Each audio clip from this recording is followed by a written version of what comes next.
विंध्याचल पर्वत मध्यरात्रि के अंधकार काले देव की भांति खड़ा था।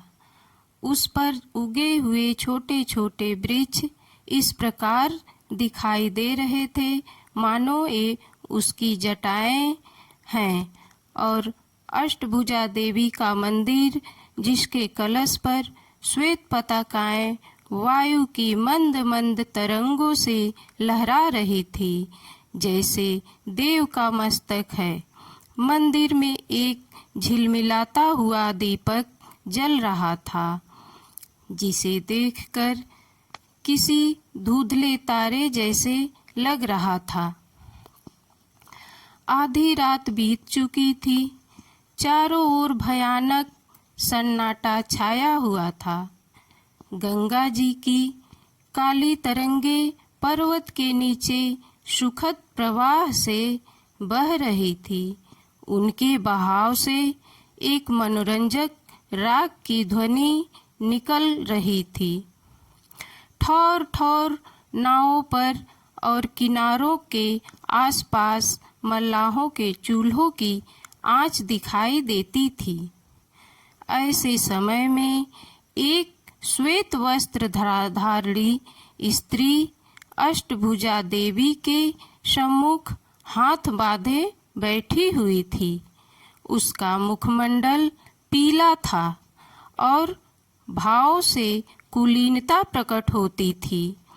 उसने देर तक सिर झुकाए रहने के बाद कहा, माता, आज 20 वर्ष से कोई मंगलवार ऐसा नहीं गया जबकि मैंने तुम्हारे चरणों पर शीश न झुकाया हो। एक दिन भी ऐसा नहीं गया जबकि मैंने तुम्हारे चरणों का ध्यान न किया हो। तुम जगत तारिणी महारानी हो। तुम्हारी इतनी सेवा करने पर भी मन की अभिलाषा पूरी न हुई।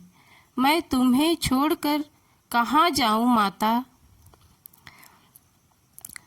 मैंने सैकड़ों व्रत रखे, देवताओं की उपासनाएं की, तीर्थ यात्राएं की, परंतु मनोरथ पूरा न हुआ।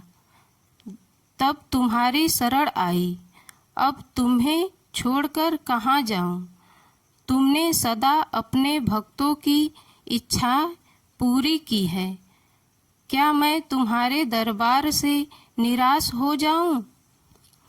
पुष्पा इसी प्रकार देर तक विनती करती रही।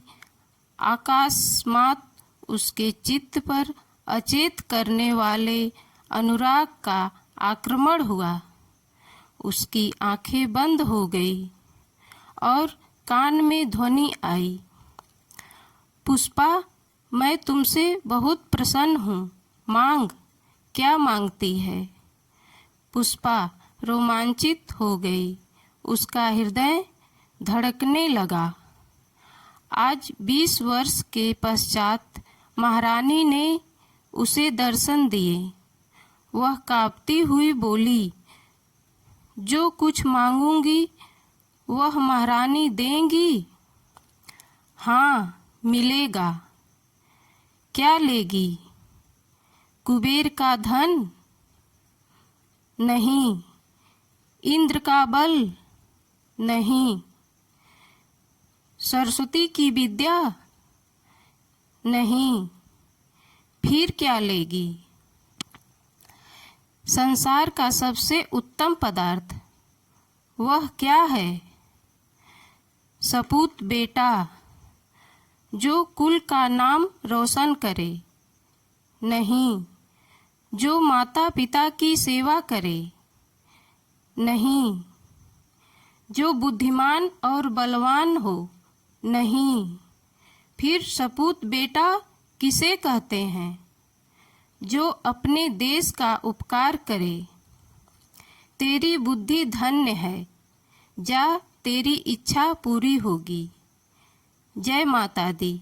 दोस्तों, अगर कहानी पसंद आई तो चैनल को लाइक, सब्सक्राइब, शेयर करें।